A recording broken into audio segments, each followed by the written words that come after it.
और इब्रानियों के पत्र में लिखा है, ज्यों-ज्यों उस दिन को आते हुए देखो और अधिक इकट्ठा होना न छोड़ो।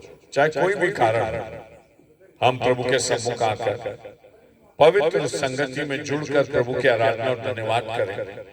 यह हमारे जीवन का धन्य समय। परमेश्वर ये चाहता है कि हम मौके ढूंढ ढूंढ कर उसकी आराधना करें और सेवा करें। परमेश्वर की उपस्थिति में बिताए गए कुछ क्षण इस संसार में बिताए गए वर्षों से बेहतर। सो जब परमेश्वर हमें ऐसे अवसर देते हैं, हम प्रभु को धन्यवाद।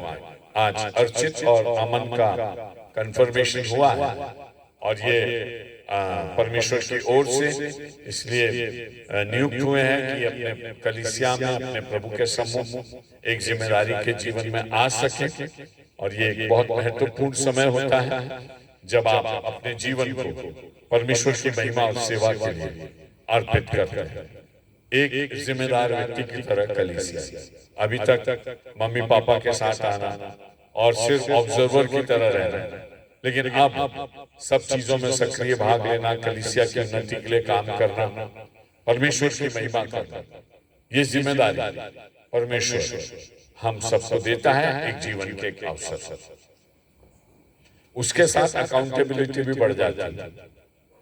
जब तक छोटे थे तो माता पिता अकाउंटेबल थे, अब जब हम अपने आप को बड़े कह रहे हैं तो अपनी अकाउंटेबिलिटी भी हम अपने ऊपर लें कि परमेश्वर ने अब हमें ऐसा व्यक्ति बनाया जो परमेश्वर की महिमा के लिए कार्य कर सके। इससे पहले कि मैं वचन में जाऊं, मुझे बहुत सारी पुरानी यादें आ रही हैं। इस परिवार के साथ जो हम जब 10वीं 12वीं कॉलेज पढ़ते थे तब से, मन्नू दादा बिशप भी नहीं बने थे तब से, जब वो रसलपुरा के पास्टर थे तब से वो मीठी यादें हैं। बुजुर्ग पापा प्रतापगढ़ राजस्थान से, छोटे से बहुत मीठी मीठी बात करने वाले और बहुत विनम्र व्यक्ति। मम्मी राजस्थानी बदन, याद है मुझे, शी वॉज वेल बिल्ट और बहुत अच्छा खूबसूरत परिवार था। भाभी से मेरी बहुत, अर्थात मन्नू दादा की वाइफ से मेरा बहुत घनिष्ठता थी। जब मैं घर जाता था तो उनसे मेरी बहुत बात आती। उनको भी हिंदी साहित्य में रुचि थी। शायद आप लोग को आश्चर्य होगा मैं कितनी सारी बातें आपको बता दूं। और हमको भी हिंदी में बहुत गाना बनाना, ये करना वो करना, तो नम्मू बोलती थी मेरे को, नम्मू ये बहुत अच्छा बनाया। और मसीह मंदिर इंदौर में मैंने और सैमसन ने एक गीत गाया था, हमने बनाया था उसको, क्रूज से बहता प्रेम तुम्हारा, झरझर बहती लहू की धार। उन्होंने मुझसे आके बोला, नम्मू मैंने इतना अच्छा सुंदर गीत नहीं सुना, the first person to appreciate me. और उन्होंने आके मुझको हौसला दिया कि आपने बहुत अच्छा गीत बनाया, बहुत अच्छा हमको परमेश्वर के मार्ग में आगे बढ़ने में आपने सहायता दी। वही क्रम आज बढ़ा हुआ है। भाई बबला है, शशि हैं, बहुत जुड़े हुए हैं, छोटू हैं, उनका परिवार है जुड़ा हुआ है। और जब भी मैं छोटू से बात करता हूँ तो कछुए की बात जरूर करता हूँ, पर वो कछुआ हम लोग मिस करते हैं आजकल, क्योंकि उनके घर में हमको बहुत अच्छा लगा जब हमने कछुआ देखा, और पालतू कछुआ देखा था और पहाड़ी कछुआ, पर वो दुख के साथ छोड़ना पड़ा। कोई बात नहीं, लेकिन अब नियम ऐसे हैं कि अपने गले में घंटी बांधने से अच्छा अपनी तैयारी कर रहे हैं। आजकल का समय खराब है। सो प्रभु का धन्यवाद। पूरे परिवार आज इन लोगों को देखता था कुछ याद नहीं आता था, रानी को देखा तो सब याद, बाकी तो लोग मिलते रहते हैं, कोई प्रॉब्लम नहीं। लेकिन वो रानी क्लास 10 में पढ़ती थी जब हमारा घर में आना जाना था। सेंट मेरीज में मैंने 1-2 साल पढ़ाया भी, तब वो हमारी क्लास में स्टूडेंट भी थी और बहुत अच्छा रिलेशनशिप था, बहुत अच्छी बात थी। मिस्टर फजल और परिवार भी हमारे साथ हैं, मैं उनको भी मेमोरी में याद रखता हूँ। मिशन हॉस्पिटल से बहुत ज्यादा क्लोजनेस नहीं थी क्योंकि इंदौर इतना आना जाना कम होता था, लेकिन फिर भी परिचय था और प्रभु ने आशीष दी। प्रभु के नाम की महिमा और स्तुति। आइए वचन में जाइए, मेरे साथ निकालिए मत्ती रचित सुसमाचार उसका 4था अध्याय। मत्ती रचित सुसमाचार 4था अध्याय 18 से 20 वचन। मत्ती रचित सुसमाचार 18 से 20 वचन, the high calling of God. परमेश्वर कैसे मुझे और आपको अपने लिए बुलाता है, वो हमारा आज का विषय। जी, जिसको झील के किनारे फिरते हुए,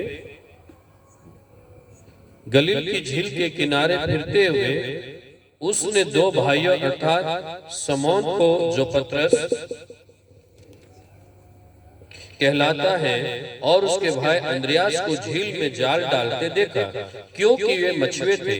यीशु ने उनसे कहा, मेरे पीछे चले आओ, मैं तुमको मनुष्यों को पकड़ने वाला बनाऊंगा।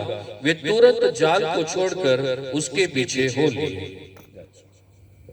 बहुत छोटा सा पैसा परमेश्वर की बुलाहट, और हमारे जीवन में परमेश्वर हमें अद्भुत रीति से बुलाता है, हम सोचते भी नहीं, वहां से परमेश्वर हमारे जीवन में मोड़ लाता।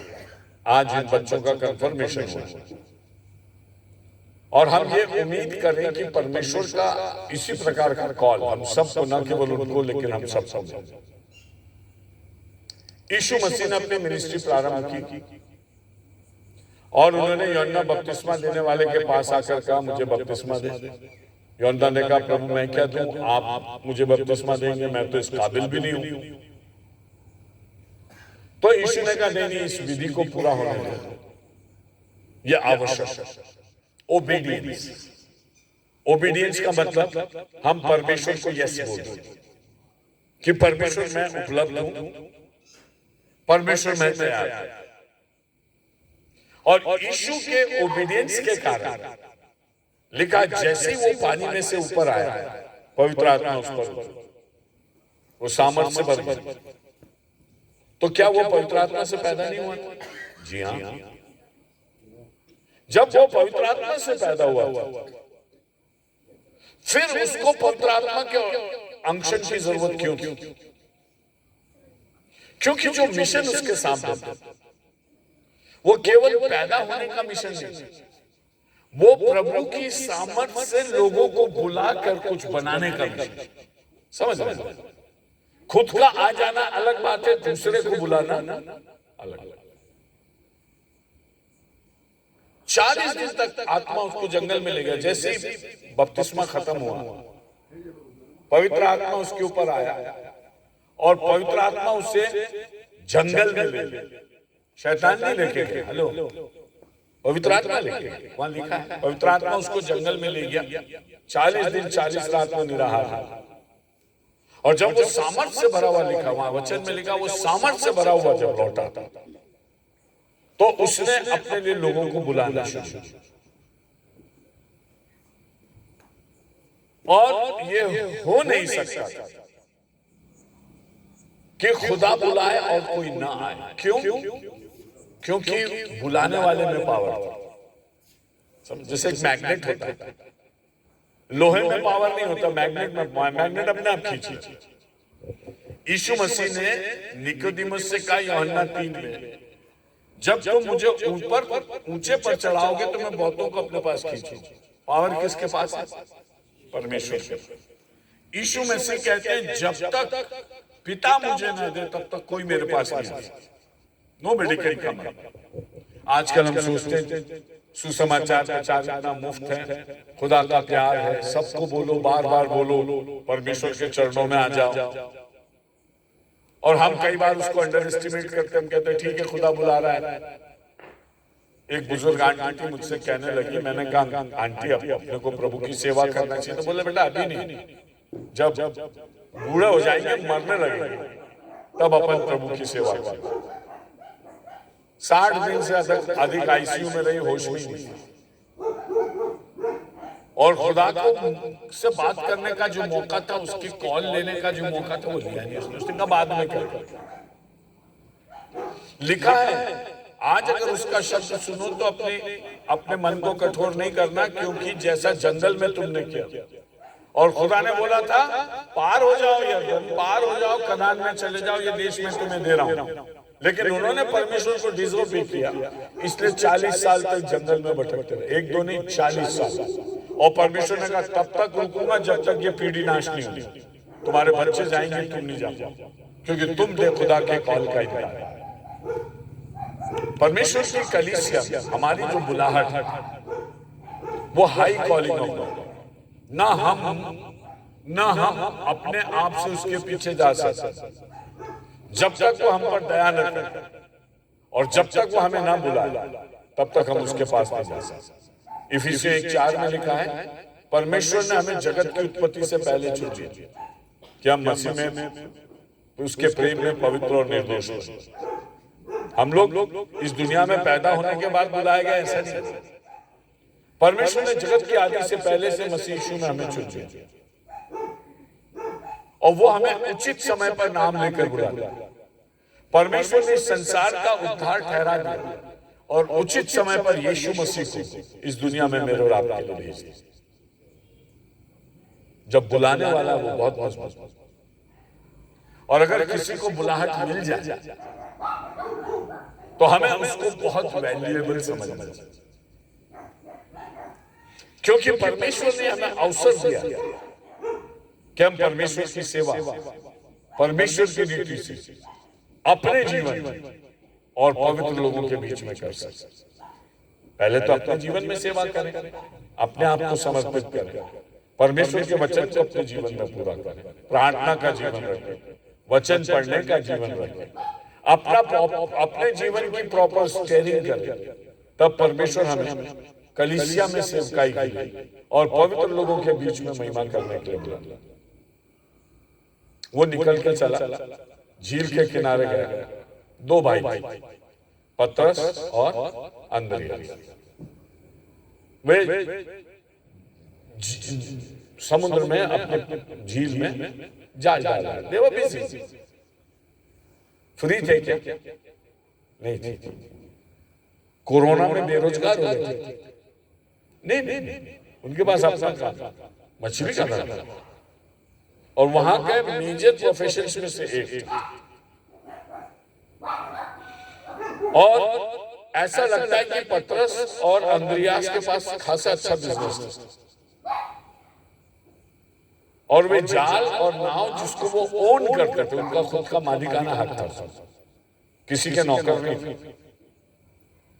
एक जगह लिखा, वो पिता और जाल को छोड़कर यीशु मसीह के पीछे।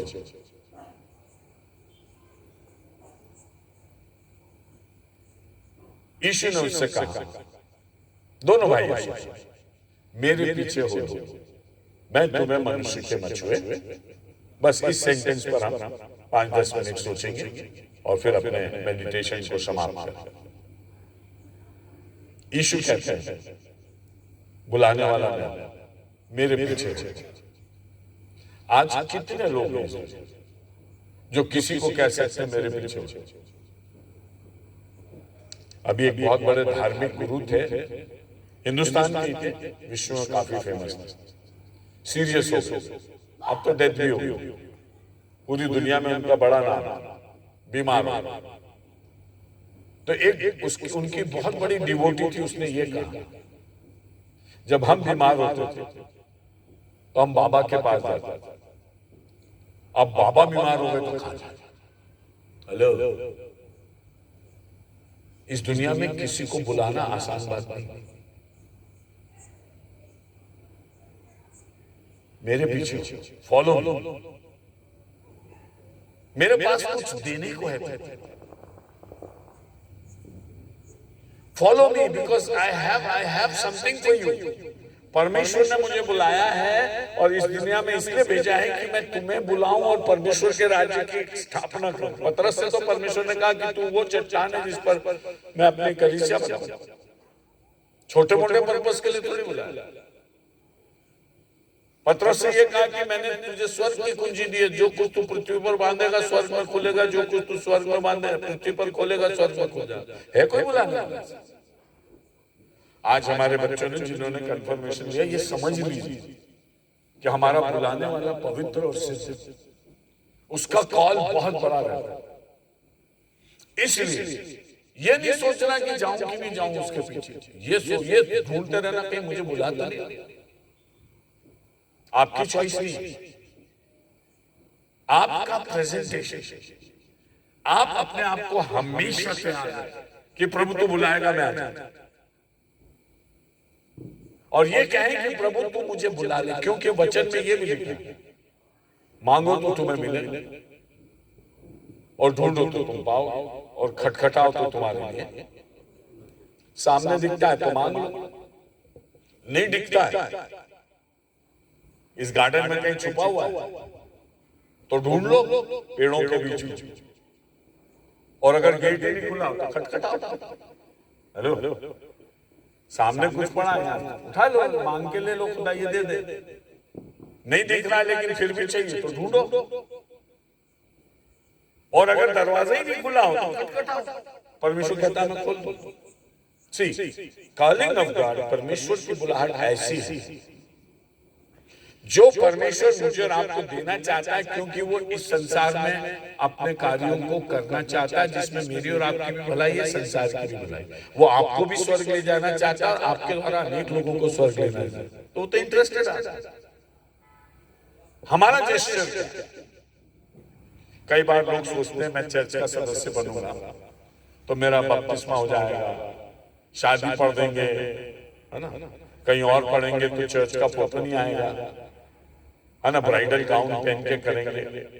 कई लोग जब इधर उधर करते हैं तो अभी जबरदस्ती चर्च में जाके फोटो लेते हैं कि भाई ब्राइडल गाउन वाला फोटो होना चाहिए, शासन दिखना चाहिए। मर जाएंगे, पादी साहब गाड़ देंगे, क्रॉस भी लग जाएगा कब्रिस्तान में। ये कॉलिंग नहीं, ये अपने आप को एक सिस्टम में डालने वाला। परमेश्वर मुझे और आपको इसके लिए, दुनिया में जो लोग परिवर्तन लाए हैं, परमेश्वर के घर में और इस दुनिया में जो लोग परिवर्तन लाए हैं, वे लोग हैं जिनको परमेश्वर ने बुलाकर चेंज मेकर्स बनाया, जो इस दुनिया को इम्पैक्ट कर सकते। यीशु मसीह कहते हैं यदि तुम्हारे द्वारा एक व्यक्ति भी स्वर्ग में जाता है तो स्वर्ग में खुशी मनाओ। स्वर्ग में क्रिसमस नहीं मनता, हमने तो नहीं पढ़ा मनता, आपने पढ़ाओ तो पढ़ाओ, ईस्टर भी नहीं मनता, लेकिन स्वर्ग में रोज त्योहार मनता, क्योंकि आज इस दुनिया में प्रतिदिन हजारों की संख्या में लोग अपने जीवन को यीशु मसीह को, हालेलुया, सुन रहे हैं। परमेश्वर जिन चीजों से खुश हो उन चीजों को समझो। परमेश्वर ने मुझे और आपको जीवन दिया, वैल्यूएबल, लेकिन उसके साथ साथ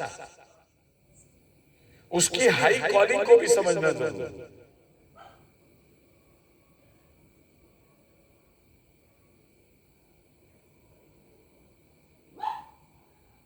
जो परमेश्वर का रिक्वायरमेंट है वो होना बहुत जरूरी है। हम क्वालिफाइड कहते हैं।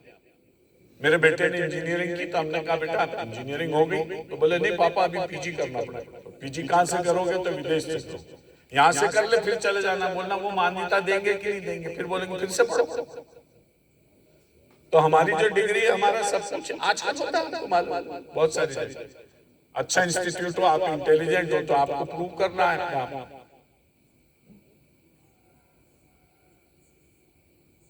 अगर आप अपने आप को प्रूव नहीं कर पा रहे और आपको एक्सेप्टेबिलिटी नहीं मिल रही तो आपकी डिग्री किस काम की? अगर हम अपने आप को चर्च में प्रूव नहीं कर पा रहे और हमारे जीवन से हम प्रभु की सेवा नहीं कर पा रहे तो फिर कंफर्मेशन सर्टिफिकेट क्या करें? कुछ कर सकते नहीं। वो हमारे और आपके लिए एक इन्विटेशन है। जब जैसे हम किसी को इनवाइट करते कार्ड देते, वैसे परमेश्वर इन विधियों से मुझे और आपको इनवाइट करता है कि अब अपने को बहुत लंबा चलता and we have to serve. Joel के दूसरे अध्याय के 28 वचन में लिखा, अंत के दिनों में मैं अपना आत्मा सब प्राणियों पर तुम्हारे जवान दर्शन दूंगा। विलाप गीत की पुस्तक में लिखा, जवानी में जुआ उठाना भला है। सबोपदेशक का लिखने वाला कहता है, हे जवान अपनी जवानी में अपने सृजनहार को स्मरण रख, नहीं तो वो दिन आ रहे हैं जिसमें तू कहेगा मेरा मन नहीं लगता। वचन ही कहता, अगर आपने आज अपना जीवन प्रभु को नहीं दिया तो कल अच्छा हो सकता है। सीक्रेट है word of God, serve him every day. बुढ़ापे को एंजॉय करो, लिखा है जो यहोवा की बाट जोएंगे वे उकाब जैसे उड़ेंगे। उकाब जैसे उड़ते, ये च्यवनप्राश का एड्रेस नहीं है कि बुढ़े बाबा चढ़ गए और जवान थक रहा है। वो नहीं है जो परमेश्वर के आत्मा से भर जाता है। और परमेश्वर जिसको अपनी सामर्थ्य देता है वो कभी भी आउट ऑफ कॉन्टेक्स्ट नहीं जाता। आप अपने जीवन के एक एक दिन को एंजॉय करें, चाहे आप किसी भी उम्र में चल जाए। अगर आपने जवानी में खुदा के कॉल को पकड़े, खुदा कहता फॉलो मी, मेरे पीछे आ। किस लिए आया? किस लिए आया? इंदौर स्टेशन पर बेंच में एक लड़की फूट फूट के रो रही थी। तो रेलवे पुलिस में लिखा, मैं आपकी क्या सहायता करता हूं? मैं पढ़ता हूं तो मुझे बहुत डर लगता है। पुलिस वाले से सहायता मांगना खतरनाक हो जाता है। आया वो, उसने क्या, क्यों रो रही? बोले एक लड़का था जिससे मैं प्यार करता था। उसने कहा मैं तुझे लेके चलूंगा, शादी करूंगा। यहाँ आके हम इंदौर आ गए और उसके घर से तरह तरह के फोन आने लगे। वो डर गया और मुझे छोड़ के भाग गया। अब मैं क्या? फॉलो मी, छोड़ूंगा नहीं आखिर। यीशु मसीह कहते हैं जगत के अंत तक मैं सदा तुम्हारे, मैं तुझे कभी नहीं छोड़ूंगा, कभी नहीं त्यागूंगा। मैंने तेरा चित्र अपनी हथेली पर खोद कर बना। मैं बुला रहा हूं, किसी पर्पस से बुला रहा हूं। यीशु ने पतरस और अंद्रियास को वो कॉल दिया जो हम कभी नहीं भूल सकते। मैं एक फेयरवेल कभी नहीं भूलता। आप लोग जानते हैं, आप में से अधिकतर लोग जानते हैं, जोबट में एक पास्टर थे, पास्टर तेजू, सैमुअल तेजू। अच्छी बातचीत थी हमारी। हम तो उनके सामने बच्चे थे, बुजुर्ग थे। उनका रिटायरमेंट आया तो उनका फेयरवेल हो। तो उनसे किसी ने पूछा, पादी साहब एक बार और जीवन मिलेगा तो आप क्या बनना चाहते? उन्होंने कहा एक या 10 बार भी मिलेगा तो मैं पास्टर ही बनूंगा, क्योंकि मैंने ये भेद पा लिया कि सारे जगत को प्राप्त करने के बाद भी मनुष्य अपने प्राण की हानि उठाए तो उसे क्या। आजकल हमारे चर्चेस में, शहरों में पास्टर नहीं बनना चाहता। इनके गांव में जितने लड़के हैं ना, सब हमको बोलते पादरी बनो। कई तो हमारे यहाँ बाइबल कोर्स करके चले गए, कई ऐसे जो अभी पादरी बनने के लिए तैयार है। एक तरफ कोई बोलता हम तो बनेंगे ही नहीं, और एक तरफ बोलता हमको और कुछ नहीं करना, खेती नहीं करना, नौकरी नहीं करना, कुछ नहीं करना, हम तो प्रभु की सेवा करेंगे। दोनों को मिला देखो, हवा बह रही खुदा। और आज की दुनिया में कोई ऐसा प्रोफेशन नहीं है जिसको छोड़कर लोग खुदा की खिदमत में नहीं आ रहे। अनेकों डॉक्टर्स, इंजीनियर्स, प्रोफेशनल्स, बड़े बड़े बिजनेसमैन अपने बिजनेस माइंड करके खुदा की खिदमत में। दुनिया में इतिहास में ऐसा कभी नहीं हुआ। जिसको कॉलिंग मिल गई समझ लीजिए उसको कुछ नहीं समझ। ये कॉलिंग, इसको हल्का नहीं समझना। Follow me, I will make you. मेरे पीछे बोलो, मैं तुम्हें बना दूंगा। कोई है बोल? हम बच्चे को नर्सरी से ही पीछे पड़ जाते हैं, तुझे कुछ बनाना। बेचारा परेशान है, आजकल ऑनलाइन में परेशान। उसकी मेंटल कैपेसिटी नहीं है, फिर भी ठूसे जा रहा है। आजकल सरकार ने बोल दिया 6 साल से पहले फर्स्ट में नहीं आना, नहीं तो हम तो 3 में ही डाल देते। दे प्रेशर, कुछ बनाना चाहता। और बहुत सारे बच्चे इसलिए अपने जीवन में निराश और दुखी हो जाते हैं क्योंकि पेरेंट्स के एक्सपेक्टेशन और उनके ऊपर जो प्रेशर था ना, वो पूरा नहीं हो पाता, तो वो दुखी हो जाता है। परमेश्वर कहता है मेरे पीछे हो, मैं बना दूंगा। I will make you. You need somebody. कोई तो कहे कि भाई तू मेरे पीछे आ जा, मैं बना दूंगा। हमारी तो सबकी बिगड़ी हुई है। हम खुदा के सामने ये नहीं कह सकते कि मेरी बिगड़ी बनी हुई। अगर वो नहीं उठाएगा तो कब्र में पड़े रहेंगे, क्योंकि यीशु मसीह आएगा तो तुरही का शब्द सुनाई देगा। और जितने मुर्दे मसीह में सो गए जी उठेंगे, बाकी सब क्या करेंगे? पड़े रहे। तो इस दुनिया में सारी दुनिया को हासिल कर लिया, लेकिन प्रभु यीशु मसीह का रिजरेक्शन हासिल नहीं किया तो क्या मतलब? वो तो बुला रहा है कि आजा, जो मैंने वचन में प्रॉमिस किया सब तेरे लिए पूरा कर। Don't miss it. ये ऐसा है जैसे आप प्लेटफॉर्म पर खड़े और गाड़ी आ रही निकल जा रही, गाड़ी आ रही आप निकल जा रही, आप बैठे नहीं, आप प्लेटफॉर्म पर ही खड़े, कहां पहुंचोगे? कहीं नहीं पहुंचोगे।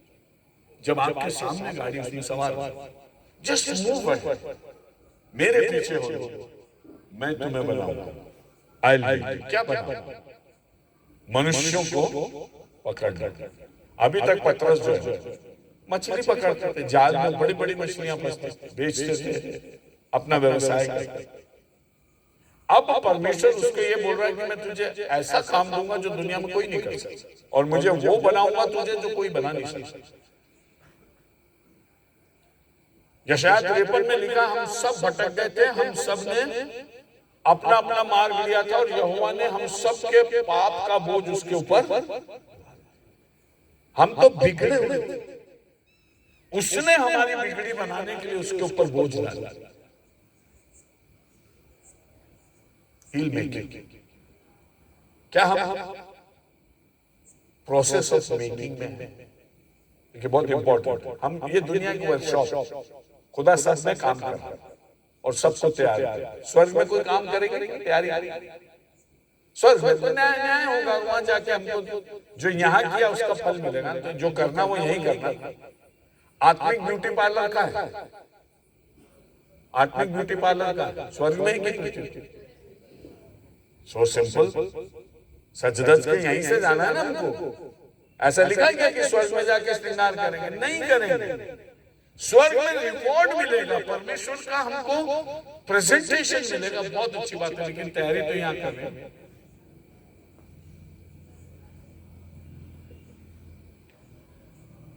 एक आदमी मर गया, अमीर आदमी, लाजर भी मर गया। आपको मालूम है पूरी स्टोरी। तो लाजर तो पहुंच गया इब्राहिम की गोद में, और अमीर आदमी पहुंच गया नीचे स्थान में जहां आग जल रही थी। उसको बहुत पानी चाहिए था, बहुत प्यास था। तो उसने आग उठा के देखा। उनने कहा, लाजर तो हमारे दरवाजे का भिखारी था, जो कुत्ते खाते थे, टेबल पे से गिरा हुआ वो ये खाता था। बहुत बुरी हालत, खुदा खुदा करके अपना जीवन व्यतीत करता। अब वो अमीर आदमी बोल रहा है, पिता इब्राहिम धरती पे भेजो किसी। जैसे यीशु आया मुझसे आपसे कह रहा, आजा मेरे पीछे, मैं तुझे बना दूंगा। लाजर कह रहा है इसको भेजो, अमीर आदमी कह रहा लाजर को भेजो, मैं तो जा नहीं सकता,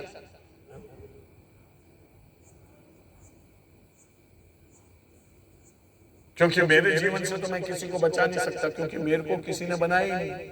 मैं तो बिगड़ा हूं। जो मेरे साथ आएगा वो यही आएगा, नीचे ही आएगा, ऊपर जा नहीं सकता। क्योंकि मेरे पास वो कुव्वत नहीं है कि मैं किसी को ये सुना दूं कि तू यहां मत आना, ऊपर चले जाना। मैं नहीं बोल सकता। नरक चिल्ला रहा, पूरा नरक चिल्ला। और जितने लोगों में इस दुनिया में परमेश्वर के योग्य जीवन नहीं बिताया, सब चिल्ला रहे वहां से। ये मेरे रिश्तेदार है, मेरे भाई है, मेरी बहन है, मेरी भांजी है, मेरे नन्हे मुन्ने है, मेरे ग्रैंड चिल्ड्रन, सब यहां मत आना जहां मैं आ गया। अनेक चिल्ला रहे हैं आपके घर पे, क्योंकि हम सब अन्य जातियों में से प्रभु हैं। हो सकता है हमारी पीढ़ियों के अनेक लोग बिना यीशु मसीह का नाम सुन के मर गए। वे आज नीचे से क्या बोले? हमारे घर के लोगों से बोलो, यानी जहां हम हैं मानिए, तुम्हारे लिए एक बनाने वाला देश, वो तुम्हें बना देगा।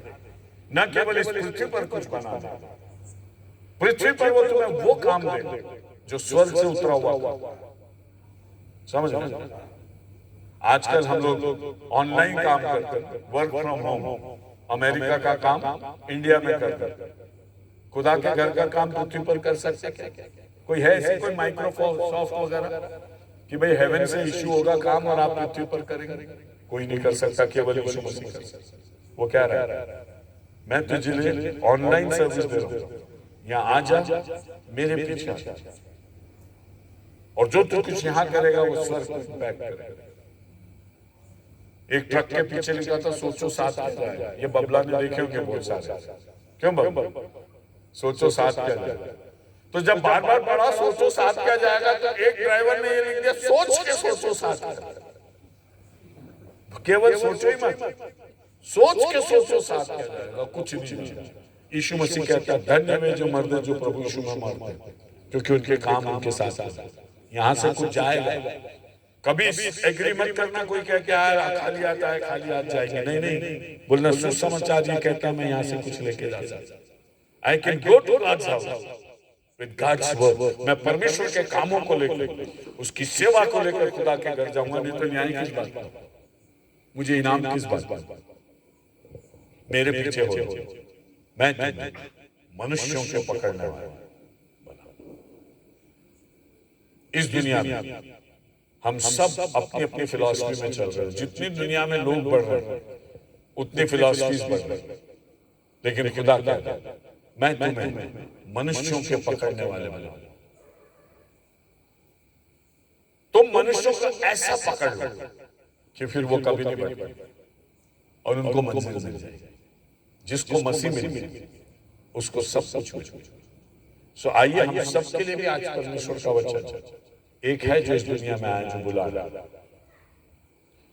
और उसकी आवाज गूंजती रहे। जब तक दुनिया चलेगी वो लोगों को बुलाता रहेगा। जब तक दुनिया चलेगी वो कहेगा तुम सामर्थ पाओगे पृथ्वी के छोर तक मेरे गवाह होंगे। जब तक दुनिया चलेगी, देखो जगत के अंत तक मैं तुम्हारे साथ। एक कॉन्करेंट कॉल, एक परपेचुअल कॉल है परमेश्वर का, जो कभी खत्म नहीं होगा। सुबह उठकर अगर आप बोलोगे खुदा आपने मुझे बुलाया क्या, तो खुदा बोलेगा हाँ बुलाया। पूरी जिंदगी में रोज पूछोगे, रोज बोलेगा मैं तुझे बुलाता। किस लिए बुलाता? मैं तुझे कुछ बनाना चाहता, तेरे पास वो पावर। मुझे सिर्फ ये कहना है कि गॉड मेक मी। यिर्मयाह की पुस्तक में लिखा जैसे मिट्टी कुम्हार के हाथ में होती है, वैसे खुदा मैं तेरे हाथ में, मुझे ले जो तू बना रहा वो बना। पौलुस कहते हैं एक घर में कई प्रकार के पात्र, और ये कुम्हार के हाथ में होता है कि किससे मटकी बनाएगा, किससे कुल्हड़ बनाएगा, किससे क्या बनाएगा, ये उसके हाथ में। हमको बोलना पड़ा कि हम योग्य हैं। और आज ये हम सब के बहुत सुखकर बात, प्रभु की बड़ी आशीष है कि दोनों बेटे आज खुदा के घर में खड़े होकर कहने लगे परमेश्वर मैं सुनता हूं क्योंकि तू बुलाता, और मैं तेरी सेवा करता, और मैं तेरी सेवा करता, तेरी महिमा में अपने जीवन को धन्य बना। जिसके पास पुत्र है उसके पास जीवन, जिसके पास पुत्र नहीं उसके पास जीवन। We need Jesus. यीशु की आवाज हमारे कान पर पड़े, ये जरूरी है। और मैं चाहूंगा हमारे जो पास्टर है और ग्रुप है वो एक कोरस गाएंगे, फिर हम अंतिम दुआ करेंगे और बेनेडिक्शन के साथ समाप्त करेंगे। एक बहुत अच्छा कोरस है, हम लोग अपनी वर्शिप में गाते हैं, केवल उसी को गाएंगे, दूसरा कोरस नहीं गाएंगे। वो बुलाए मैं सुनूंगा, काम करूंगा मैं यीशु का करूंगा। छोटा सा कोरस है, उसके बाद हम सब खड़े होंगे, प्रभु की प्रार्थना करेंगे आशीष वचन के साथ इस सभा को समाप्त।